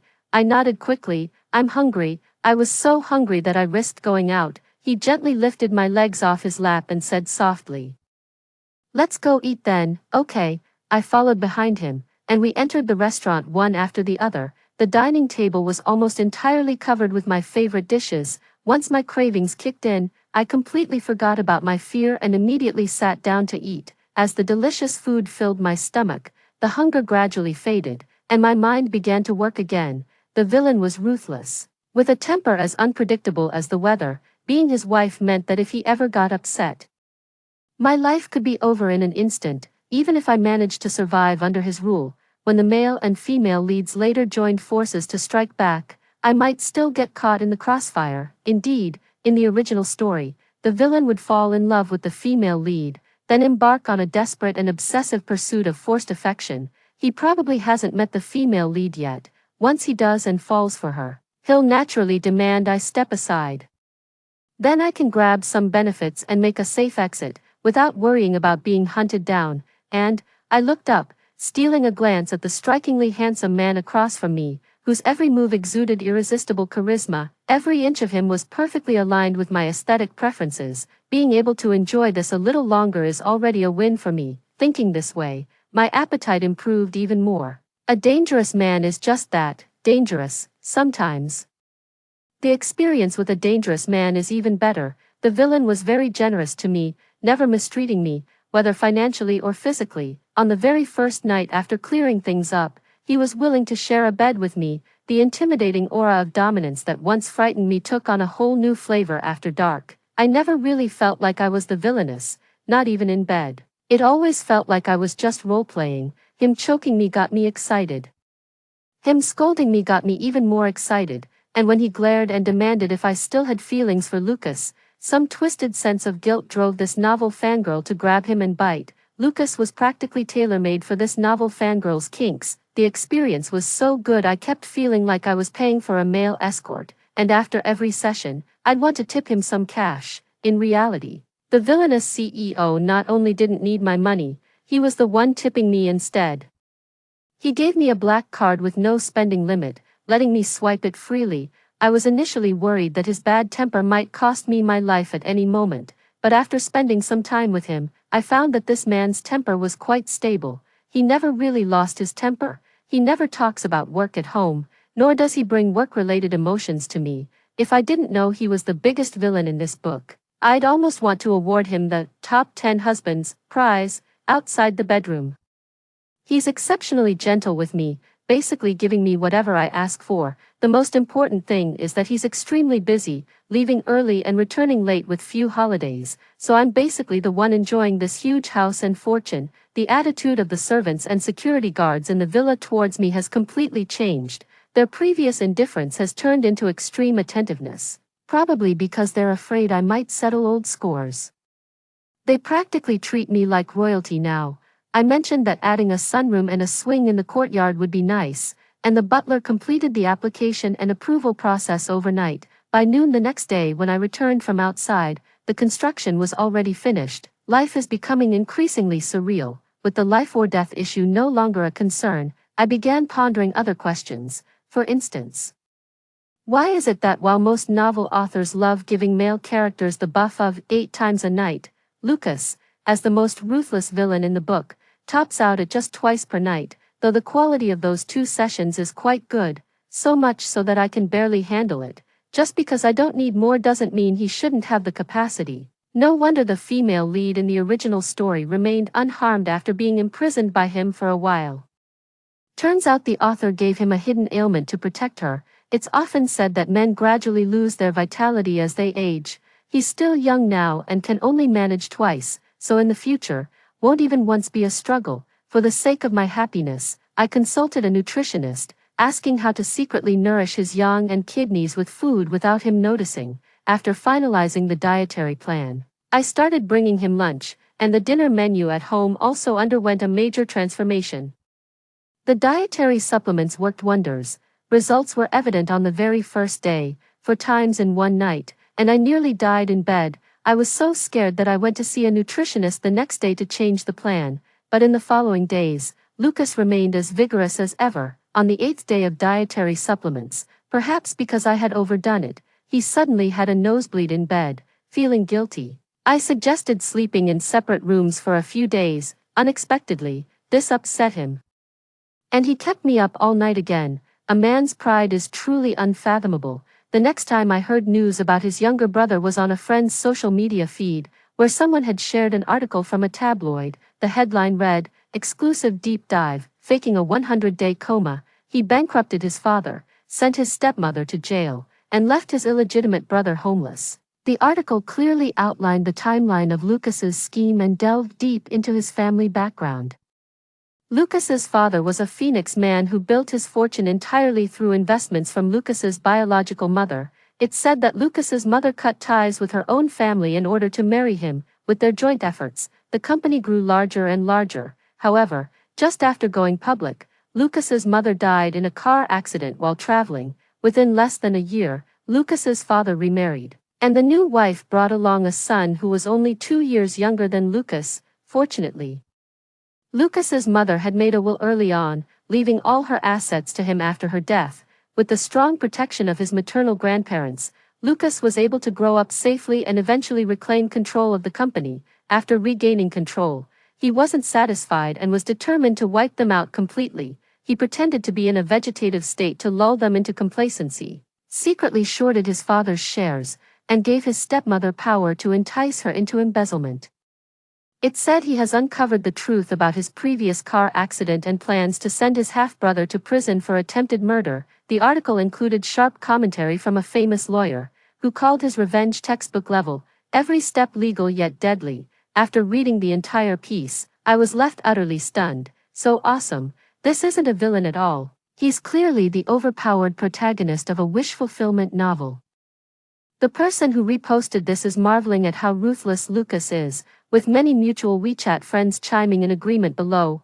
I heard his dad is about to get locked up too. Not just his dad, Lucas didn't even spare his uncle, a massacre-level slaughter. Lucas is truly ruthless. Good thing I never dared to mess with him since childhood. These people were gossiping about Lucas behind his back but forgot to block me. What exactly makes Lucas so ruthless? It's only been a year since his mother passed away, and his father already legitimized the mistress and their love child. Given how dramatic this novel is, it's quite possible his mother was actually killed by his father and the mistress together. In the business world, if his father lost to him, it's simply because his father wasn't as skilled.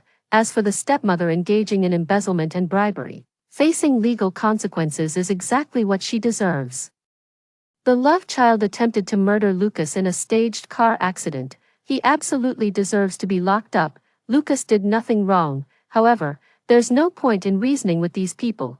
They won't listen. I commented below, reporting corruption and bribery is upholding laws and regulations, isn't it? Where's the cruelty in that? Or are you also involved in corruption and afraid of being exposed? Which is why you think it's cruel. Not long after the post was deleted by the other party out of guilt. After learning about Lucas's family background, my perception of him began to change. Actually, labeling characters as heroes or villains is because readers identify with the female lead's perspective. Since he causes her distress, he becomes the antagonist, but from his point of view, the female lead provokes and uses him, so his retaliation is understandable. Well, although his retaliatory actions might be a bit extreme, his personality, influenced by his family of origin, is one that seeks revenge for grievances, though it's somewhat understandable. Well, actually, I'm just making excuses for him. No matter what, he shouldn't have harmed or imprisoned anyone. I patted my own face, trying to snap myself out of it. I think I've been bewitched by the man's good looks. At this thought, some memories suddenly flashed through my mind, given Lucas's personality and the villa's security. There's no reason his brother could have barged into my room that day. It's really strange. Lucas has been treating me better and better. He disclosed his financial situation to me openly, gave me the contact information of the property manager, and entrusted me with the management of all the properties under his name. Not only that, but he also gifted me 5% of the Lincoln Family Group's shares on my birthday. He truly treated me as his wife, under such an offensive. Even the hardest-hearted woman would succumb. I think I'm starting to miss him a bit, but villains are destined to fall for the female lead. I sighed softly and turned over in bed. Lucas pressed close from behind, gently brushing away the damp hair sticking to my face, and asked, "What's wrong? Were you not satisfied just now?" "No, I haven't," I said, burrowing deeper under the covers. Does he really think this is all that's on my mind every day? He pulled me into his arms. "Then why are you in a bad mood?" We were both sticky with sweat from earlier, and being pressed together felt uncomfortable. I squirmed in his embrace, resisting. "I'm not in a bad mood." The body heat behind me grew increasingly intense, and I silently thought, "This is bad." His broad palm forcefully turned my shoulder, making me face him. "No more, I'm so tired," I cooed, pleading for mercy. Hearing this, he raised an eyebrow slightly, and in his hand appeared a small black whip. I didn't even notice when he picked it up. I recognized it at a glance. It was the one I had lost. That day, Assistant Kevin knocked on my door at 6 o'clock. In my frantic rush to tidy up the room, I left it behind, and later couldn't find it no matter how hard I searched. Turns out he had taken it away, recalling some awkward memories. I snatched the whip in a fit of embarrassment and frustration, sending a sharp crack through the air. Snap! The tip of the whip landed with just enough force on the man's bare chest, leaving behind a faint red mark. Lucas groaned, his muscles tensing, his Adam's apple bobbing violently, his eyes glazing over with a subtle haze. So he likes this kind of thing. I struck him again, this time harder. He let out a pained moan and suddenly grabbed my wrist holding the whip, his voice hoarse beyond recognition. Tiffany, you're done for. The days passed by in a mix of happiness and worry.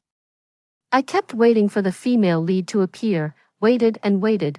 Never in my wildest dreams did I imagine that in the end, I would witness the wedding of the male and female leads with my own eyes. People around were discussing the love and hate story of the newlyweds, but the more I listened, the more something felt off. Wasn't this the plot of the main couple? I looked up in shock at the man and woman sharing a passionate kiss on stage. Turning my head, I met Lucas's deep eyes, brimming with a tenderness that could drown a person. Let's have a wedding redo, he said. Side story, Lucas chapter. It's been over 2 months since I faked being in a vegetative state, yet those useless people still haven't given up on planting spies around me. This time, they're using the pretext of a joyous occasion to marry me off to that bastard's former fiancé. Being overly defensive might arouse suspicion, so I've decided to play along and use this spy to my advantage. This woman, in Kevin's words, was just a good-looking idiot, carefully raised by the Smith family for over 20 years. No matter what, she should have had some value to the Smith family, yet she was almost driven out by the newly returned real daughter. Just as I expected, she had been married for 3 days. In the surveillance footage, every time she came to see me, her eyes always wandered toward the study, knowing that the villa was equipped with surveillance cameras everywhere. She didn't dare act rashly for the time being. Instead, she often chatted with the servants and security guards, trying to extract information from them. On the 4th night, she secretly entered my room and locked the door from the inside. It seemed she could no longer hold back and was finally ready to make her move. Strangely, after locking the door, she didn't rush to the study but instead came to my bedside, touching my face and marveling at how high my nose was. What kind of act is this? As I was puzzling over it, she suddenly rubbed my mouth. Then the bed sank as she threw herself beside my head with an eerie laugh that sent chills down my spine. The bed kept shaking from her movements. I cracked my eyes open a slit to see what she was doing. She buried her head in the pillow, sticking her butt up while laughing and wriggling in a bizarre way. That can't be right. The records didn't mention any mental issues. That eerie laughter went on for a long time before finally stopping. For no reason at all, she started unbuttoning my pajamas, groped my chest, then threw herself against my ear with that same creepy laugh. My head was pounding from listening, and I kept cursing the incompetence below in my heart for putting me through this torment with a madwoman. After enduring until her laughter finally stopped, I thought she was finally going to get down to business. To my surprise, she unbuttoned my shirt completely and started groping and sniffing all over me. Having cursed my subordinates to my satisfaction, I turned my anger toward that bastard Lucas. I knew he was useless, but I never expected him to be this useless, sending a lunatic to steal data for him. Fortunately, the madwoman's episode didn't last long. She soon got off the bed and left, proving her unreliability once again by forgetting to even close the door behind her. But soon, she returned, prying open my mouth and spraying a large amount of unknown liquid inside. My first reaction was to hold my breath, desperately trying to prevent the liquid from flowing down my throat. It seems Lucas didn't assign her to steal data. He sent her to take my life. In that case, her life should end tonight. I was about to open my eyes and get up to control her when suddenly a warm sensation covered my lips. She kissed me forcefully. Isn't she Lucas's girlfriend? The records show they have a very strong relationship. What is she doing? After forcibly kissing me, she actually started watching a video, listening to some supposedly amazing kissing techniques for couples, claiming it would make her boyfriend unable to resist her. After watching it once, she paused at each section and practiced kissing using me as a prop. As she kept kissing, she ended up sitting on top of me, pinning me down to continue. Later, she started improvising, kissing messily and even swallowing back those unidentified fluids from my mouth. I lost count of how many times the video automatically replayed. At first, I tried keeping track, but eventually, I gave up. My lips were sore from all the talking before she finally stopped. This crazy woman would do anything to please Lucas. after a brief rest, she started taking off my clothes, after years of battles in the business world.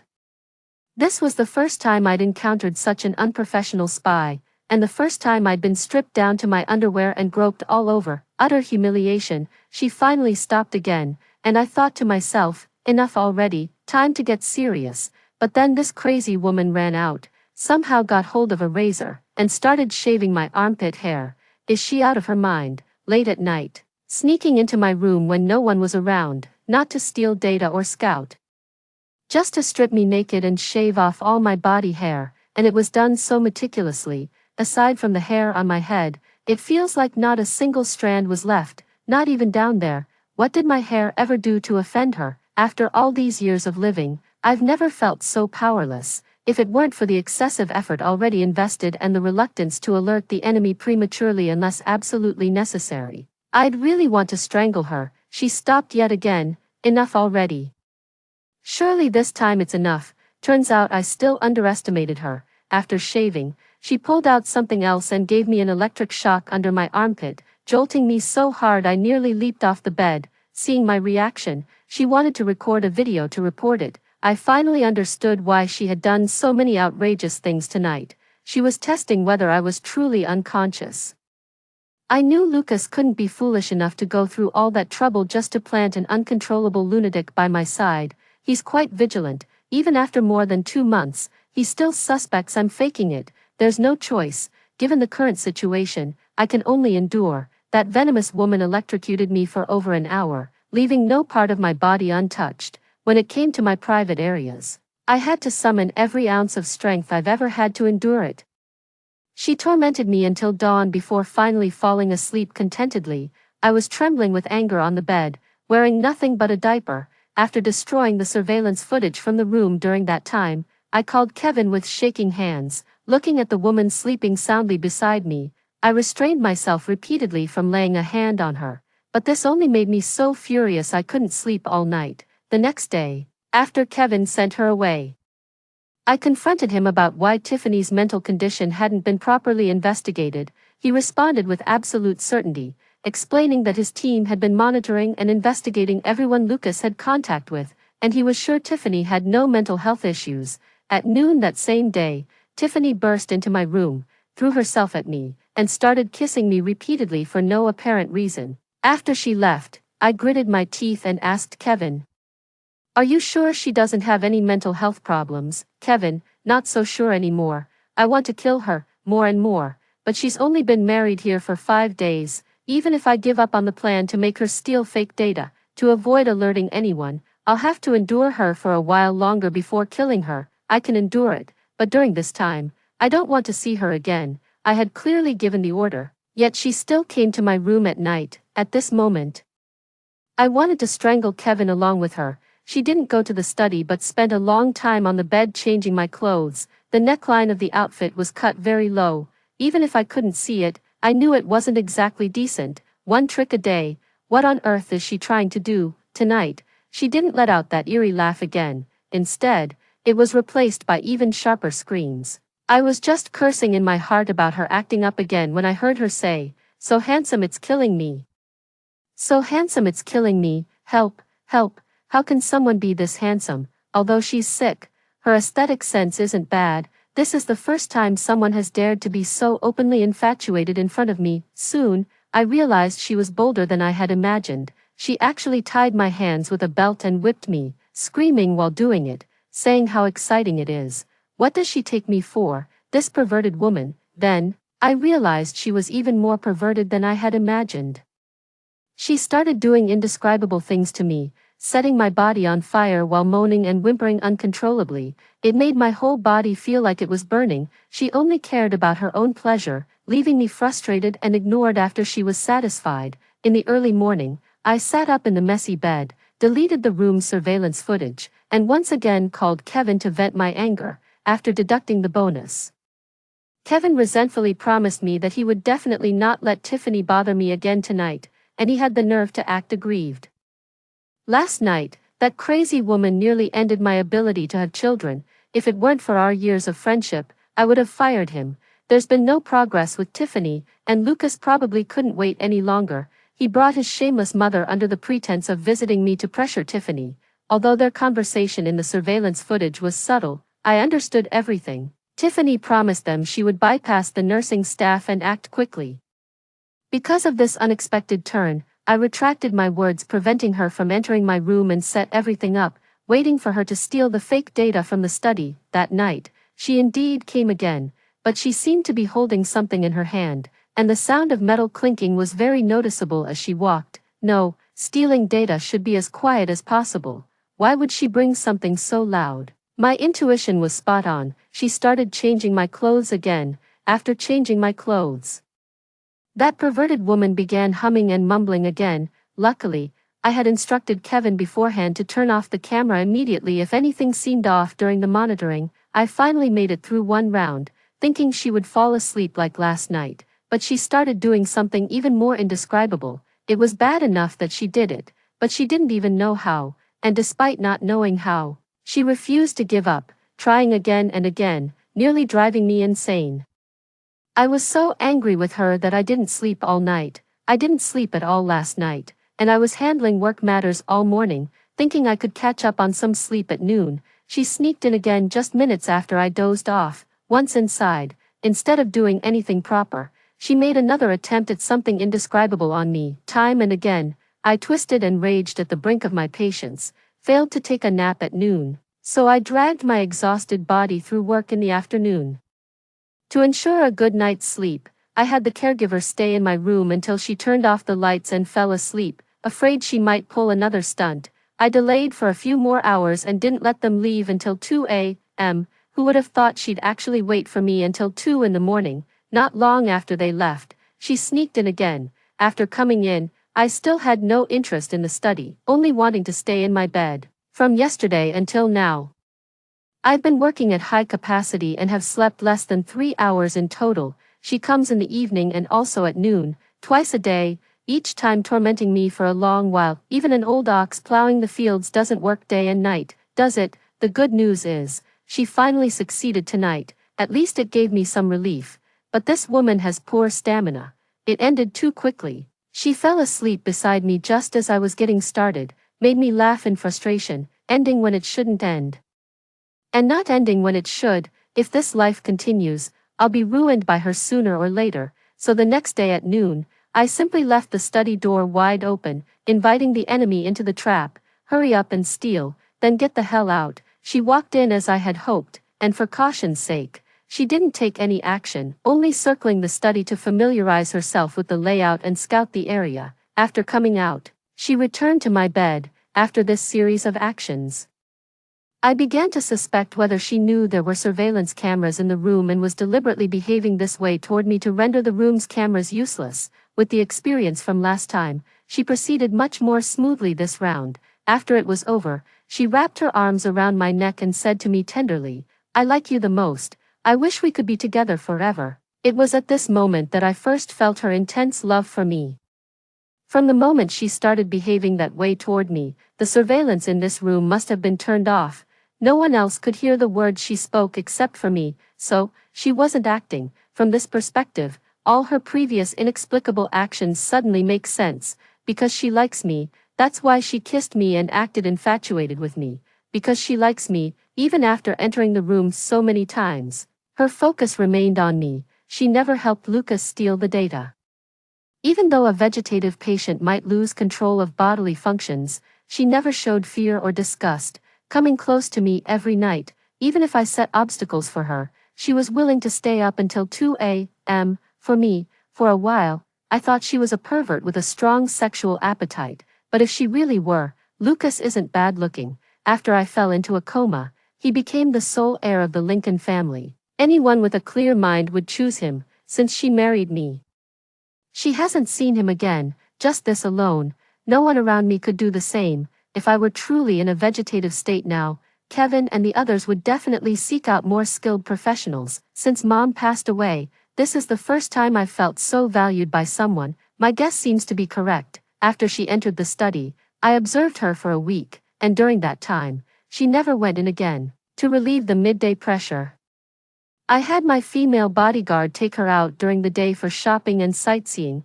returning only in the evening. During this time, Lucas's people approached her multiple times, but she ignored them all. It seemed as though she had betrayed him for me. Every time she went out, she would buy me several outfits, change me into them when we were alone, then pose for photos with me, as if we were a normal, ordinary couple. She shares everything with me, so I get to hear her daily updates every night. Even when she gets upset watching a drama, she'll talk to me about it for an hour. They say online that the most obvious sign of liking someone is the desire to share. She only shares with me. Isn't that proof enough? Her feet were blistered, so she had to stay home to recover. During her recovery, she became especially clingy to me, constantly snuggling into my arms. Kevin was right. She really is quite pretty. When she sleeps, she unconsciously presses against me, soft and fragrant. Like an adorable little bunny. However, precisely because she came over too often and demanded too much, I was worn out day and night, and my body gradually couldn't take it anymore. We can only speed up the plan and wrap it up quickly. The more I care about her, the more I want to understand her. From her previous social media posts and photos with former friends, it's clear she and Lucas were truly in love. So when Lucas lost control and barged into my home demanding answers from her, I let him in. I wonder what her attitude will be when they meet again. Fortunately, she didn't let me down. Tiffany really loves me so much. Every time I lost control of my emotions, I thought it would scare her, but instead, she wrapped her arms around my neck and responded with kisses. She clearly had strong desires, yet pretended to be satisfied every time, secretly nourishing me to protect my self-esteem. That month, I was worn out by her insatiable demands and had already been secretly nourishing myself, so I recognized those dishes at a glance. She lacked a sense of security, feeling like an unworthy fake daughter who had been driven out, but she only mentioned it to me once. After that, she suppressed her emotions, only letting them slip slightly at night when I could sense them. Everyone thought I was ruthless and merciless, but she always stood by my side. This love is too heavy and precious. For now, I can only compensate with money. Tiffany, I will strive to love you more each day. Kevin's chapter. My boss is a madman. I've been following him since college, working for him year-round without breaks after graduation, exhausting myself for 5 years, and finally managed to oust his scumbag father, achieving a complete victory in the power struggle. I thought I could finally take a long vacation, but he said it wasn't enough. He couldn't stand the thought of his father and his mistress's illegitimate child living comfortably with money and leisure. It just so happened that the illegitimate son wanted his life, so he turned the situation to his advantage by feigning injury and pretending to be in a vegetative state to lower their guard. The boss's illegitimate younger brother sent him a bride for good luck. But this girl was a tough character. It was the first time I'd ever seen the boss so furious his face turned green. Unfortunately, the surveillance footage from that night was deleted, so I couldn't see what she did, but it wasn't appropriate to ask. The little bride asked me about the boss's clothing size. Could she be planning to poison his clothes, make the dose strong? Thanks, finally, someone can deal with him. I told her to sleep in the guest room at night. So why did the little bride sneak into the boss's room again? Give me back my bonus. This little bride is truly something else, telling her boyfriend, who's also her brother-in-law, that her husband's uncle feels sorry for her husband's mistress-turned-stepmother. I believe she has mental issues now. Holy shit, no wonder the surveillance footage from the boss's room gets deleted every night. Turns out the boss is getting assaulted nightly. Today the boss asked me if there's any possibility that Tiffany has a crush on him. I replied, "Is this a bad joke?" He ignored me after that. The boss said Tiffany turns a blind eye to Lucas's people for his sake. Me, is there a possibility that, given her brain capacity, she genuinely didn't recognize it? The boss looks like he's been drained of all vitality by a demon. To keep him alive so he can continue generating wealth for me, I've been working overtime every day recently, irritated. The boss said he originally wanted to shatter all the bones in Lucas's hands, but Tiffany said Lucas was the matchmaker who brought them together, so he decided to leave him with one finger. I smiled politely. The boss is really kind. The boss eats nourishing dishes every day, making me grateful I'm single just watching him. No man, no matter how strong, should push himself like this. The boss's wife seems like a reincarnated enchantress. The boss said his wife lacks a sense of security.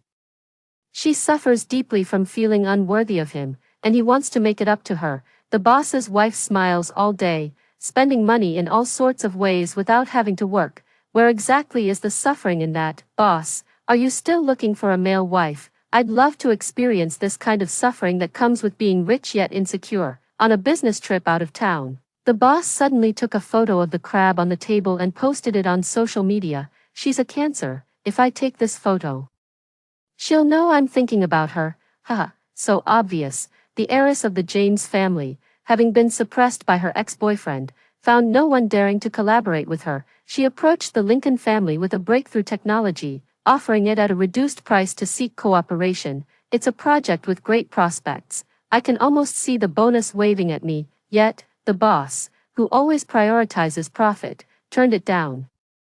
The reason is that the James family's young lady helped the real heiress of the Smith family bully his wife. Was that really bullying? Clearly, it was your wife who deliberately framed her and got exposed back then. The boss said he wants to give his wife a make-up wedding. I saw with both eyes that it was him who looked full of envy at the wedding scene. Damn love-struck fool. Probably patching things up for himself. After hearing the story above, what are your thoughts? Feel free to share your opinions in the comments section. Looking forward to hearing from you. If you liked this story, don't forget to like it, share it, and subscribe to my channel. See you next time.